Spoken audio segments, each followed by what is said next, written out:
stone that was rolled in front of the tomb, right? Scott, I think it's interesting. There's 4 women that are going to this thing. So this stone must have been huge. The 4 women together were concerned they weren't going to be able to roll it out. Yeah. Well, and as we see in the other accounts, there was purpose behind all that too, right? And then in this account, it doesn't talk about the Roman guards that were put there or the seal, but we know that from the other accounts. And so this is a very secure tomb for many reasons. And so once they realize that the tomb has been opened, that the stone has been rolled, what evidence does the angel have that to the women that Jesus is risen? Look where they lay them, we saw there. Yeah, that's the best evidence, right? That if you're looking for somebody, well, look where you left them; they're not there, so they must be gone. And so he just points them to the empty tomb to say he's not here. He's not. This is where he was laid, and he's no longer here. And so then what is the angel? What instructions does the angel give the women? Yeah, go tell the disciples. So in verse 7 it says, "But go tell his disciples and Peter that he is going before you to Galilee. There you will see him, just as he told you." And so we see then they run right away and tell him, right? What does Mark's account tell us? Yeah, so they fled from the tomb. So verse 8, went out and fled from the tomb, for trembling and astonishment had seized them. And they said nothing to anyone, for they were afraid. So is this a little bit different this is a slightly different view, right, than the other accounts? So I always read this one as in they, on the way, they were so scared they didn't tell anyone. But once they got there, we have the other accounts that say they did tell them. Yeah. So eventually we know from the other accounts that they did follow the directions. But we don't know exactly the time that passed. We know that in John, Peter and John go to the tomb, so it must have still been pretty immediate. But regardless of the timing, their initial reaction was that they were seized. It says that they were seized by trembling and astonishment, which sounds like a pretty relatable reaction, right? That they're going there. They're not. Although maybe they should have expected it based on what Jesus had taught.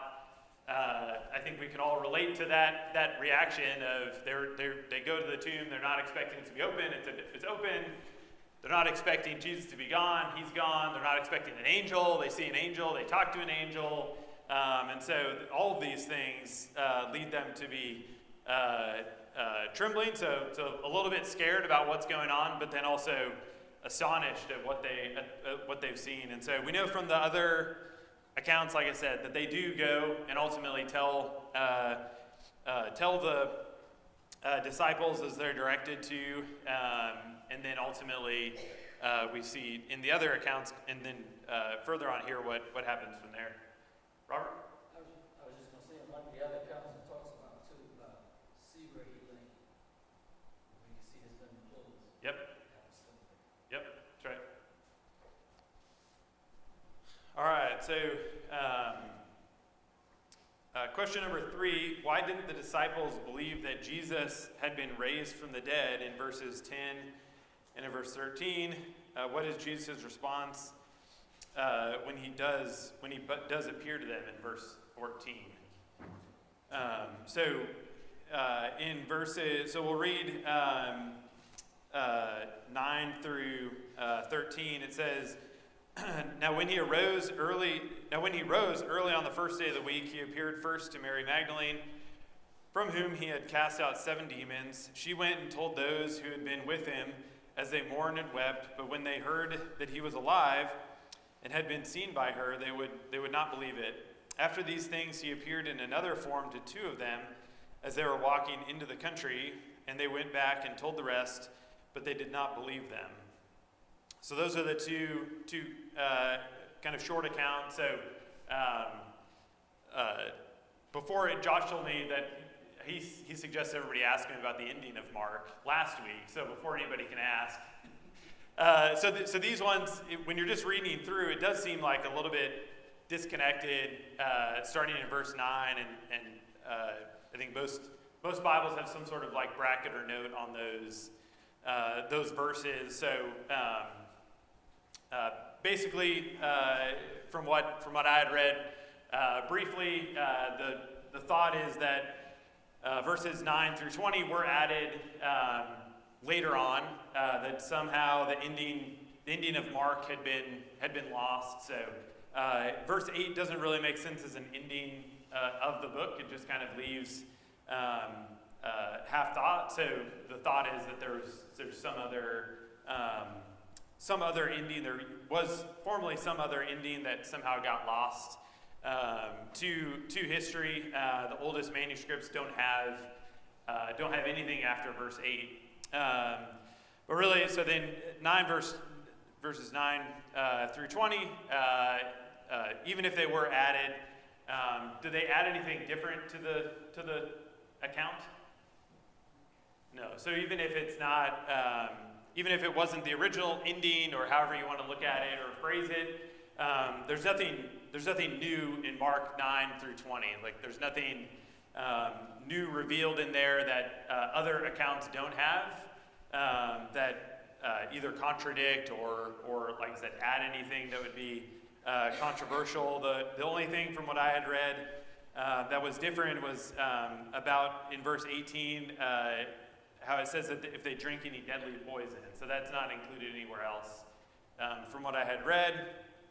But ultimately, does that really change the message at all in any of this account? It really just kind of wraps up what's there, and so I think that also then leads to kind of the like summation of it. Like it doesn't go into much detail on these things, but ultimately we see still it kind of wraps up Jesus' interaction with the disciples, how he still appears to people. So he gives Mary, and then talks about the account or him appearing to two other disciples, which kind of sounds like the story of the two men walking on the road that Jesus appears to. But so anyway, so that's kind of an aside that goes with question 13. Now that we're getting into those verses, but not sure if anybody has any other thoughts or comments on those last few verses, or why it's kind of bracketed in our Bibles. All right, so getting back to the question about the disciples and so Jesus didn't appear to them first. He appeared to the women, appeared to Mary, appeared to the two disciples, and so why didn't the disciples believe that Jesus had been raised from the dead when they were told by these other witnesses that Jesus had appeared to? They hadn't seen it, yeah? So Jesus hadn't appeared to them? I think there's a couple of things. They're still thinking very physical, right? So they're not understanding that he was going to be raised. And two, it's coming on the witness of women. And women weren't considered reliable witnesses in that day. Yep. Well, the only people who had been raised before were either raised by prophets or by Jesus. And so someone being raised without a messenger from God being sent to do that was not what they were used to seeing when it came to that kind of miracle. Yeah. Yeah, so they still didn't understand Jesus' purpose, right? So through all this time with Jesus, all of him trying to prepare them, that they still didn't fully understand his purpose, like Josh said, still focused on physical things, that they were, we read in other accounts that they were still afraid of what might happen to them. So it appeared first to women instead of them. So maybe some personal or some pride there of that if they were the selected disciples, like Sarah said, that he hadn't appeared to them, and so was there any lack of trust or in the other witnesses, or just maybe just upset that that Jesus hadn't appeared to them. But regardless of the, oh, Robert, go ahead. Well, I was just gonna say, probably today, for many of us, we probably, it's so hard for us to even comprehend and to fully understand. Yep. It's a lot to understand about the Lord. And, you know, we have hope for something that's not seen. And you know, for us, it's just, we rely on that through our faith. Yep. But, you know, when something like that happens, you go, until you actually see it happens. That's just my, you know, thoughts on that, until you actually, you see it. But we always got that hope there, and maybe they were apprehensive to that day. You know, they need to see it, or could it really be? Yeah. Even though they're seeing all the different signs and wonders that have occurred. And that's for us today. We see so many, we know about all the signs and wonders, and we know about the gospel, but yet, we still struggle. Yep, that's right. Yeah, I mean, it's certainly relatable, even for the reaction of those that he did appear to, that they were astonished and not really sure even how to react. But then also knowing just how their mindset was even before the crucifixion, like we talked about a couple weeks ago, their confidence both in themselves and in Jesus, that had to be the shift that they had to go through wasn't going to be immediate.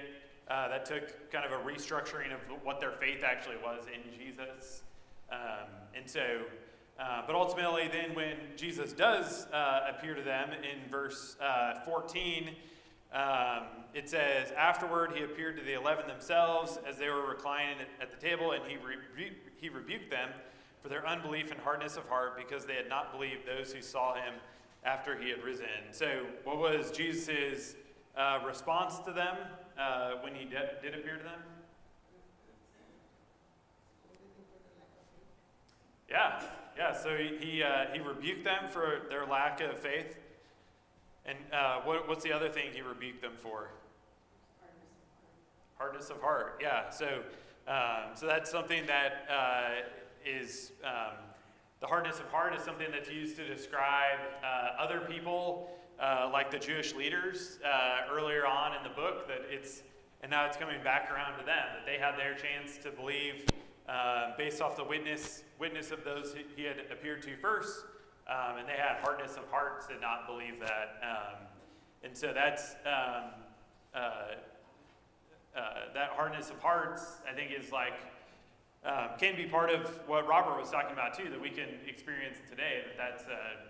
We can read all these things and have all these accounts, but ultimately it comes to us that we have to believe. We have to have hearts that are willing to believe these things, to have the faith that we need to. Well, you know, it's during this time period, at the end of this time period, comes the day of Pentecost. And once they're filled with the Holy Spirit, that's when everything is revealed pretty much. And they're still, you know, when they're teaching and healing and all the things that they're doing, it's with the help of the Holy Spirit. Yep, that's right. So what do we think leads, why do we think Jesus came down so hard on them? After all they've been through, why do we think he was so hard on them? Sarah? I mean, I think he was hard on them because they should have had more realization, but I think this is largely written for our benefit because we don't have the opportunity to see Jesus. So this is written for everyone in the future, that for our unbelief to bring us apart if we don't believe the witness of those that came. Yeah, that's a really good point. Yeah, and so, we have to remember this was written for a certain audience at the time, but then also for us to apply, which we'll come back around when we talk about one of the goals at the end as well, that's where it relates to us. Like Sarah said, we're in this life, we're not going to see Jesus, we're not going to see him raised, the next time the time we're able to see Jesus is when he comes again on Judgment Day, right? And at that point, it's too late for us to have that belief. And so we're going to be in that boat of people that are having to believe, having not seen. but yeah, the disciples, they should have known, right? That Jesus had taught them over all this time, had prophesied on what was going to happen, had tried to prepare them, but ultimately they still didn't believe off the testimony of these first few witnesses. But there was a purpose in him. He could have appeared to them first, right? But he chose who he appeared to test them, and ultimately they didn't pass the test because of their hardness of heart and unbelief. But that doesn't hold him back from instructing them. He doesn't do away with them. He continues to teach them, admonish them on what's next. And so what does Jesus instruct the disciples to do in verses 15 through 18? Go preach the gospel to every creature, instruct them that they believe and are baptized and be saved, but if they don't believe, they're being condemned. Yep. Yeah, so like I said, this is as we're continuing to read, seeing Jesus' character, right? that it goes straight from him rebuking them and saying, because of their hardness of heart, and then the next verse is, now you're going to go out and preach tell everybody about me. And so we see Jesus' character and his grace towards the disciples, that he doesn't just cut them off and say, I'm going to start fresh with new people, and you have no purpose for me. But no, there's still going to be the main 11 that go out, like David said, even in a short while on the day of Pentecost, ultimately preaching the gospel for the first time. And so he keeps them, gives them this task of preaching the gospel in all the world. So we see this story played out through the book of Acts, right? These are the men who go and ultimately start spreading God's word. And like Bart said, they're going to baptize those who believe. And so he gives that instruction that in verse 16, whoever believes and is baptized will be saved. So we're given that instruction here about what they're supposed to be doing with the people that are believing, and those who do not believe will be condemned. And so starting to lay out, these are the two choices on how to respond to the gospel. And then in verses 17 and 18, so what are they going to be doing to kind of confirm the message? The signs and wonders, yep. Signs and miracles.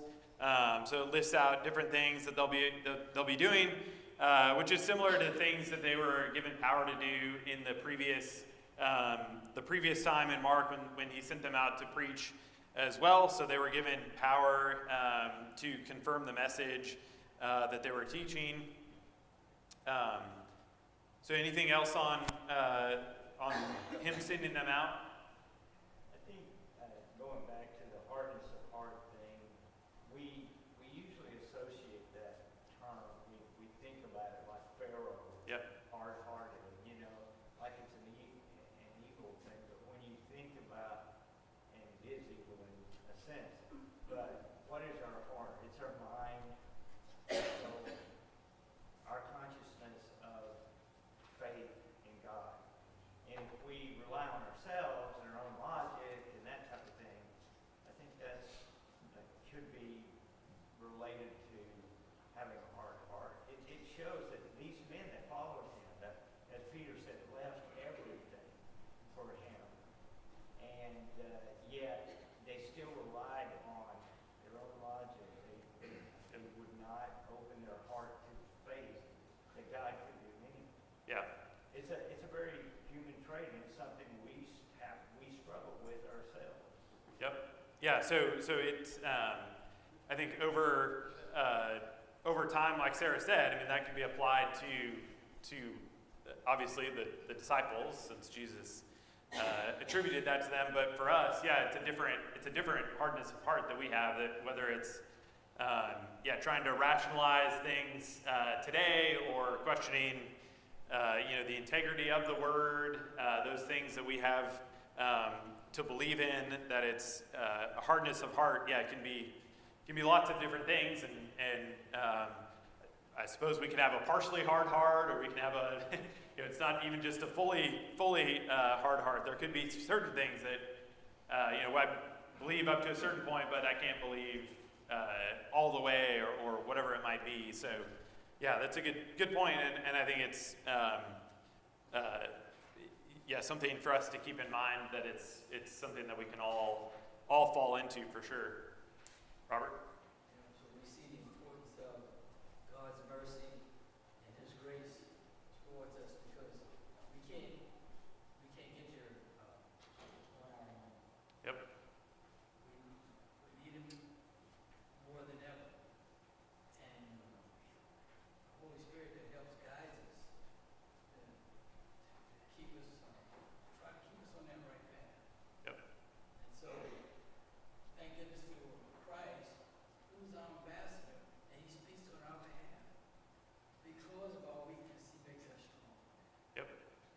Yeah, so not only does He not cast us aside, but He also doesn't leave us alone, right? So like David had mentioned, the Holy Spirit coming upon the disciples, so He gave them the tools. He gives us the tools. He doesn't just abandon us, which is great for us. So we have the Word. We have these things that are preserved for us to be able to help our faith. So He doesn't just leave us with nothing. All right, so the final question, what do the disciples do after Jesus is received up to heaven, into heaven? How did people know that they spoke the truth in verse 20? So verse 20 says, and they went out and preached everywhere while the Lord worked with them and confirmed the message by accompanying signs. So what do we see, what do the disciples do after Jesus is received up into heaven? Yeah, so they went to preach. They followed the direction, right? So that, like I said, that's the book of Acts, following really the rest of the New Testament. That's what we see them doing. It's going, and ultimately, like we talked about several weeks ago, we see even in Colossians, was this achieved? When we were talking about the prophecy of the destruction of Jerusalem, he said that this would happen after the word had been spread throughout all the world. So we see in Colossians, the start of Colossians, where Paul says that that's been accomplished, and so we see that they followed through on what they were told to do. Josh.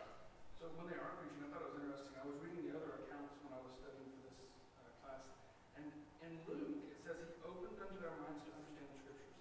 I always assumed that they didn't really understand things till the day of Pentecost, but it says in Luke that even when He was giving them the Great Commission, He opened their minds to understand it. So when they weren't out teaching and preaching, they had a much better understanding than they had just before.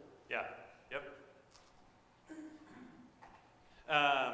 And so then, like we said, the Lord worked with them, confirming the message through the signs. So again, we see that the examples of that in Acts and the rest of the New Testament, that those signs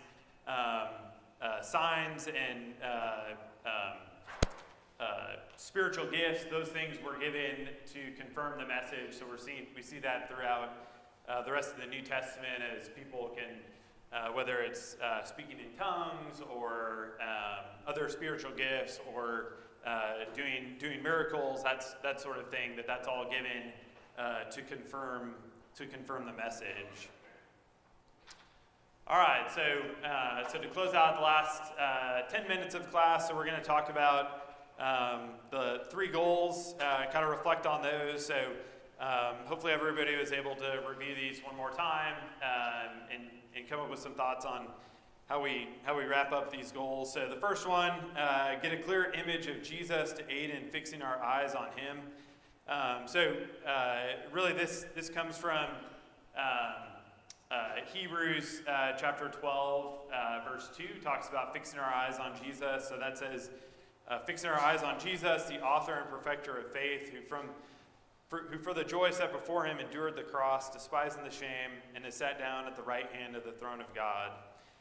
So how do we think that this is, our study or just the book of Mark provides a clear image of Jesus to help us as we're focusing or fixing our eyes on Jesus? two things come to mind with me, is the strong emphasis on teaching rather than just miracles. I mean, he was teaching during his ministry. Yep. And his prayer, it's not mentioned as much, there may be more in Matthew, but look at the prayer life of Jesus. He's the Son of God, and he's out talking to God all the time. Yep. We need to examine our prayer life. Yep. Okay.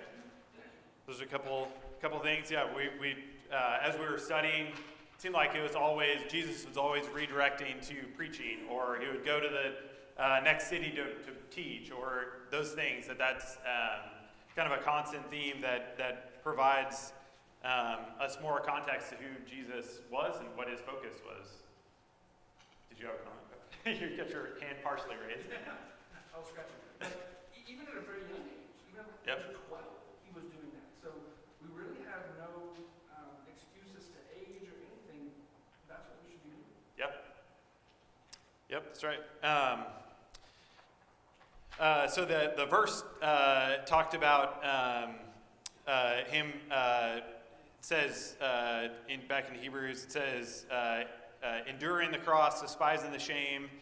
So what are some of the things that we talked about that he faced that are relatable from just a human perspective? That we'll talk about in the next goal about who he was as the Son of God, but he was a human, right?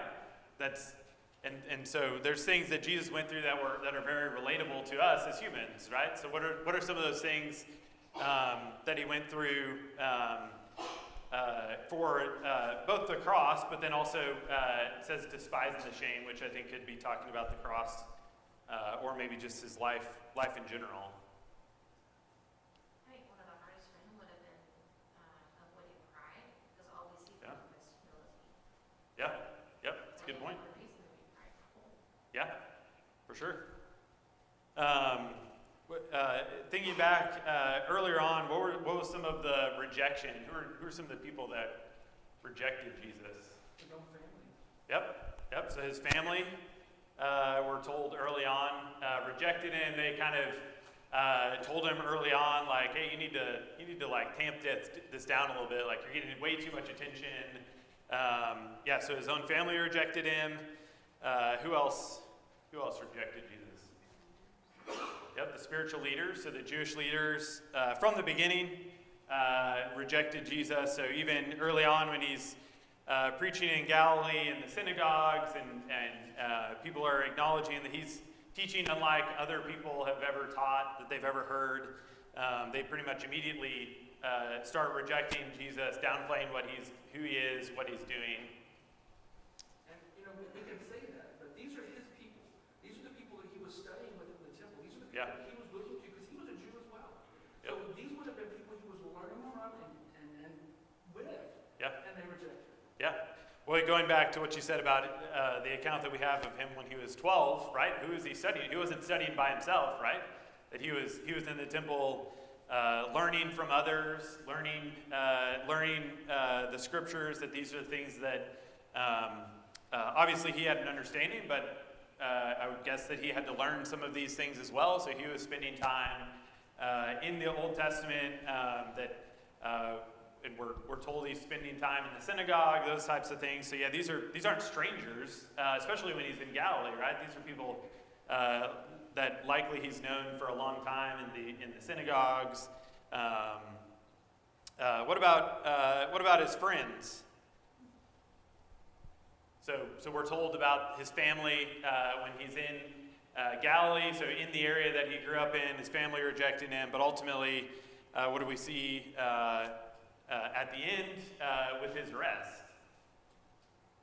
That everybody abandons him, right? That's what, and he knew that was coming. But from a human perspective, that doesn't make any of that rejection any easier, right?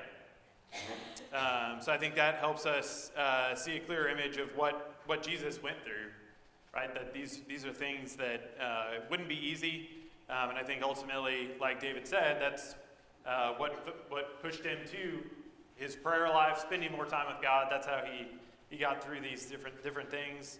focused on glorifying God. Like Kendra said, he wasn't focused on glorifying himself in any of the discussions that he had with people. He wasn't there to elevate himself, even though he certainly could have.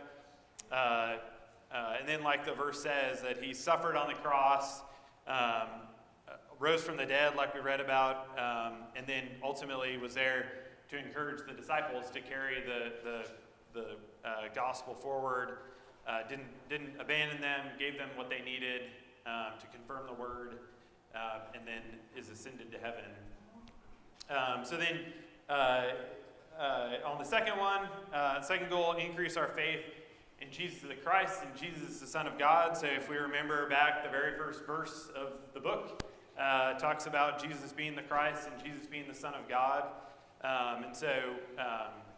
So what have we seen that we can use to increase our own faith about what we've studied in Mark, about Jesus being both the Christ, but then also the Son of God?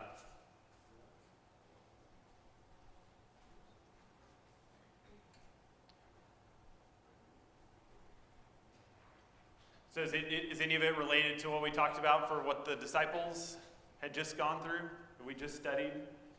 The hardness of hearts that we talked about, that ultimately the thing that saves us, our salvation, our hope, is the fact that Jesus was the Christ. He was the Messiah that came to save all people. That he was the Son of God that has the power, showed the power over death that we can be a part of and put our hope in.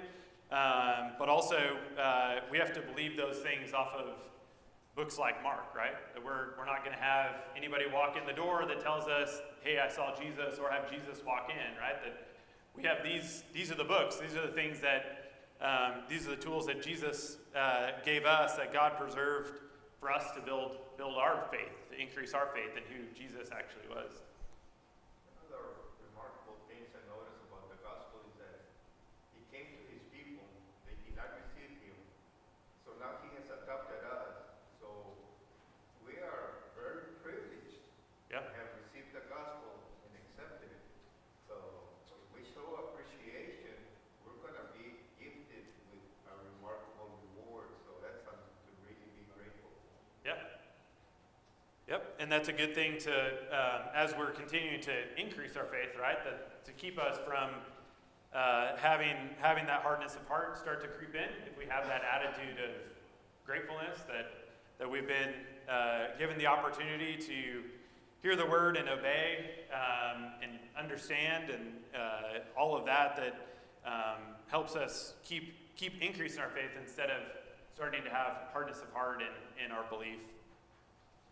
Any other thoughts on the second goal? Yeah, Mark, we talked about Mark, the way it's written, it's very action-oriented. Jesus did this and this and this. We see a very focused mind in the Lord and why he came to earth, the purpose he was.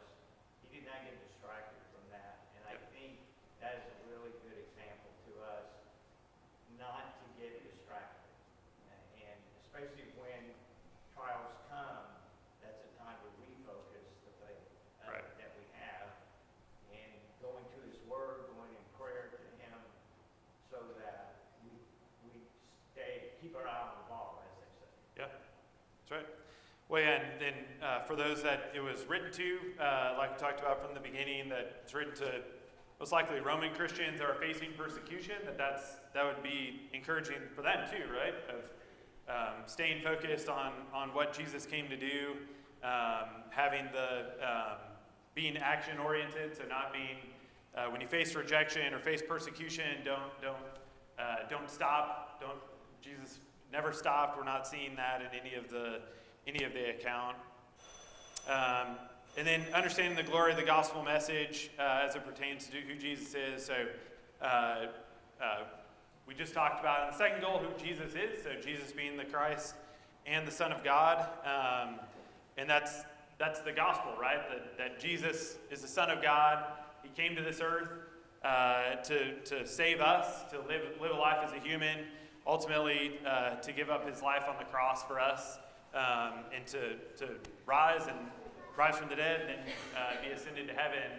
And so I think just the more we study the Gospels, any of the Gospels, we can have a better understanding of what all that goes into the Gospel, right? It's easy to sum it up in 2 sentences like I just did, but there's a lot that goes into that for whichever one we're studying, whichever Gospel we're studying, the purpose of that writer brings glory to the Gospel. And so I think this one is appreciating what we have, right? That we have these different accounts of Jesus to really fully maybe not fully understand, but continue to increase our faith and understanding in the glory of the gospel. So